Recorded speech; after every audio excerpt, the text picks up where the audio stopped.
Hello, everyone. Welcome to another Facebook Live. Today is going to be a little bit different because of some of the happenings around the country with all of the hurricanes, the forest fires, and now the tragedy in Las Vegas. And so this is going to be a little bit of a different, hey, Shelley, a different type of Facebook Lives than I've done before. I was going to do a regular Facebook Live and do a little bit of an addendum afterwards. And, it just, my intuition said don't do it. And to be able to maybe give a perspective and a process here that will allow everyone to really put our arms a little more around the circumstances. And so, one of the questions that usually comes up when a tragedy like this happens is, why do events like this really affect us in this way? And I think it's very normal, number one. It is we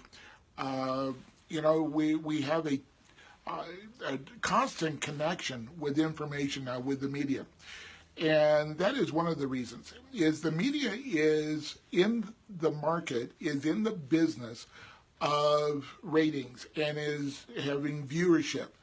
And unfortunately, when things happen, whether it be a natural disaster or something that is external terrorism, internal tragedies like the shootings, is that it does draw readership or listenership or viewers. And so what they will do is a process called looping, and where the same information is being shared over and over and over again. And what happens is that we get inundated with that, and we don't want to miss anything because sometimes there's a new piece of information, and so we stay with it. So we're being bombarded and programmed with this information at a very high level. Another reason that it is so impactful for us is a process that I call piling on. And we have 9/11, we have different situations over in Europe. Every time something happens, it's a layer.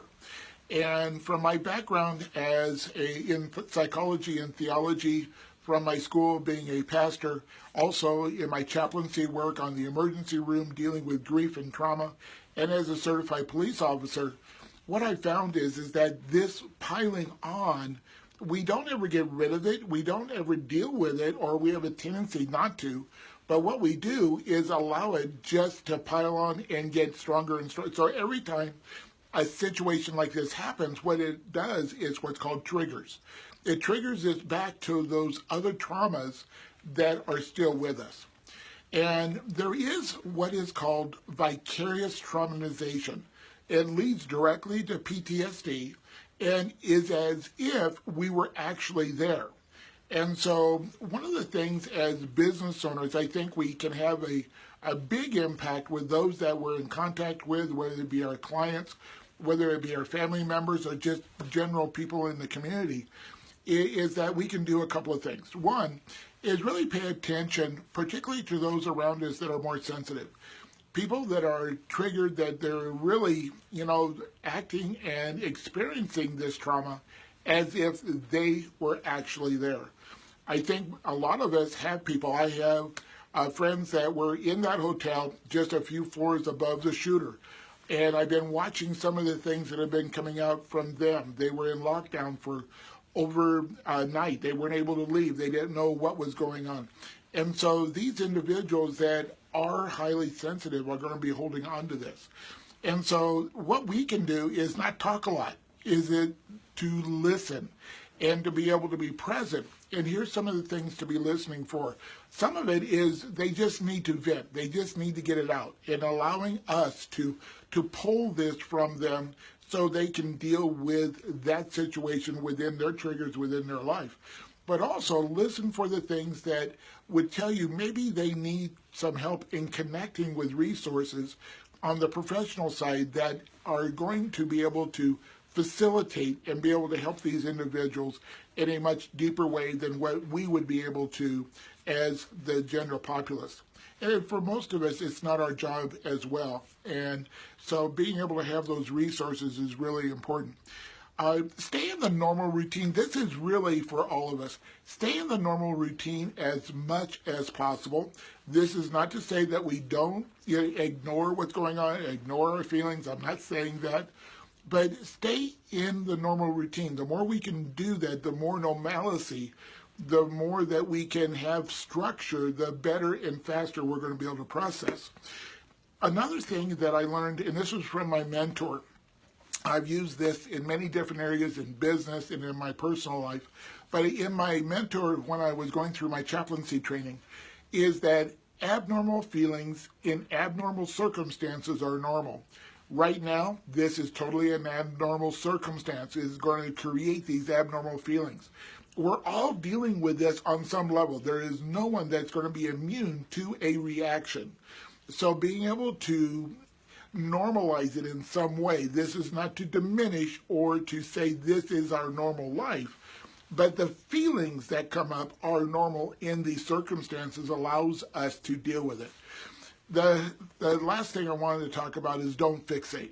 Don't fixate on what's going on. Look beyond. Because this is going to be in the noise. Hey, Lloyd, how are you? This is going to be in the news for a number of days, maybe weeks, as the information comes out. If we fixate on it, we're not going to be, it's like, that analogy we use of riding a bicycle and there's a stone or a stick or a branch or whatever in the road and we don't want to hit it and we focus on not hitting it, that's where we're going to go. So if we fixate on the situation, on the lives and the things that have the emotional triggers that are going to be coming out of this, then we're going to get stuck. And so this goes back into the looping process. So if you need someone to talk to, please seek it out. If you have that ability to listen to those that are around you, please lend an ear. We're going to get through this. And it's going to be one of those things that we have this really innate ability to put things in perspective the longer that we have time to be able to put distance between the event. But the other thing that, this can do is we can feel very unsafe. And this is that awareness that we didn't see it coming. And there's really nothing we can do about that.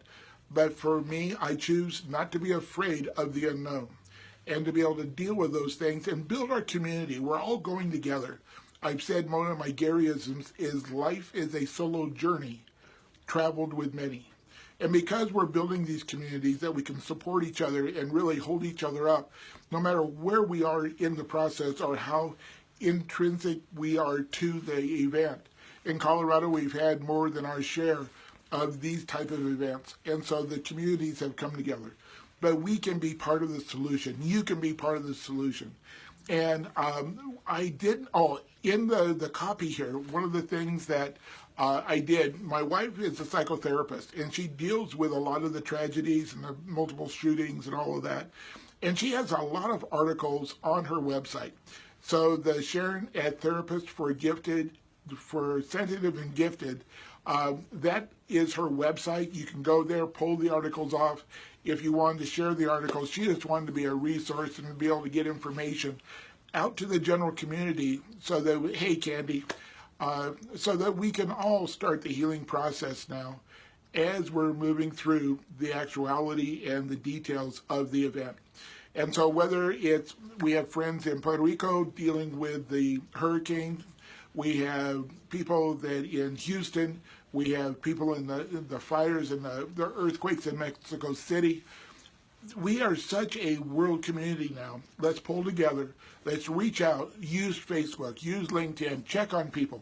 Just letting them know you're thinking of them, and if there's any resource. Not that we're selling. We're not selling in this.